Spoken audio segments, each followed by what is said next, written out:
জান্নাত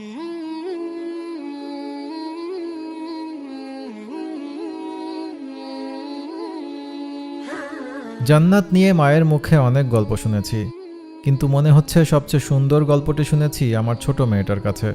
অস্ট্রেলিয়ার মেলবোর্ন শহরের খুব কাছেই দান দেনং ন্যাশনাল পার্ক নামে একটা বড় পার্ক আছে। এই পার্কটিতে হাজারো প্রজাতির গাছপালা আছে। একদিন আমি আমার ফ্যামিলিকে নিয়ে সেই পার্কে বেড়াতে গিয়েছিলাম। আমার ছোট মেয়েটার বয়স তখন মাত্র 6 বছর। আমার হাত ধরে পার্কের সরু পথ ধরে হাঁটছে আর আমার সাথে গল্প করছে।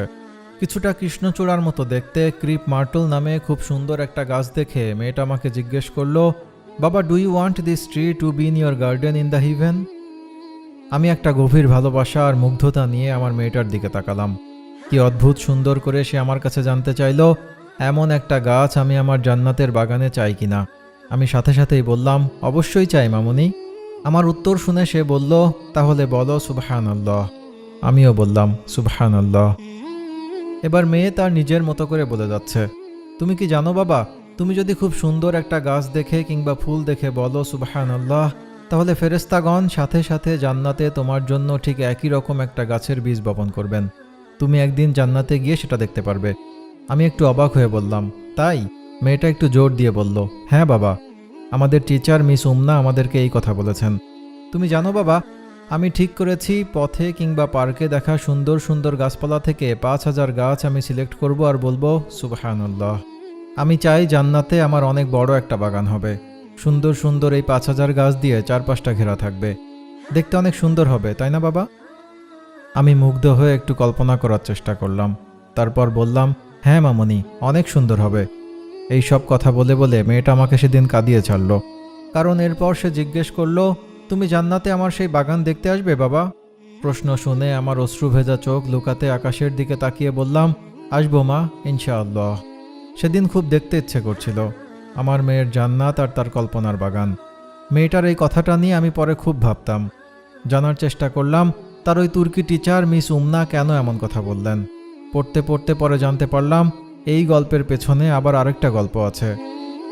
আমাদের রাসূল সাল্লাল্লাহু আলাইহি ওয়াসাল্লাম মেরাজ থেকে আসার পর একদিন সবাইকে বললেন, তোমরা কি জানো মেরাজে আমি আমাদের পিতা ইব্রাহিম আলাইহিস সালামকে দেখেছিলাম?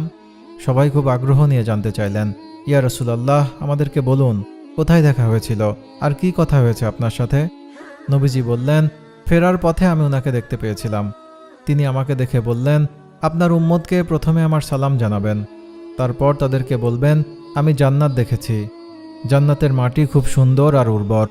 সেখানে যা কিছুই বপন করা হোক না কেন খুব ভালো ফসল হবে, কিন্তু ফসলের জন্য তাদেরকে পৃথিবীতেই বীজ বপন করতে হবে।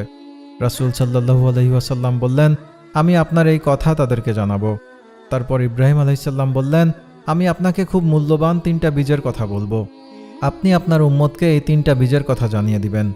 বীজ 3টি হলো সুবহানাল্লাহ, আলহামদুলিল্লাহ, আল্লাহু আকবার। সহিহ বুখারীর এই হাদিসটি জানার পর আমি আমার মেয়ের গল্পের কারণটি জানতে পারলাম। নিঃসঙ্গ আমরা রাতের আকাশে কি দেখি? আকাশের দিকে তাকিয়ে আমি আসলে সুবহানাল্লাহ বলে এই পৃথিবীর সব সুন্দরকেও ভালোবাসার কথা জানিয়ে দেই। আলহামদুলিল্লাহ বলে এই জীবনে যা কিছু পেয়েছি তার জন্য গভীর কৃতজ্ঞতা জানাই। আর সব লোভ, লালসা এবং অহংকার ত্যাগ করে আত্মসমর্পণের ভাষায় বলি আল্লাহু আকবার।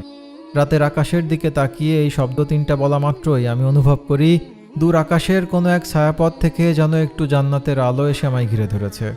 আমি আমার জান্নাতের বাগানে আমার পছন্দের সব রকমের কাঠগোলাপ চাই।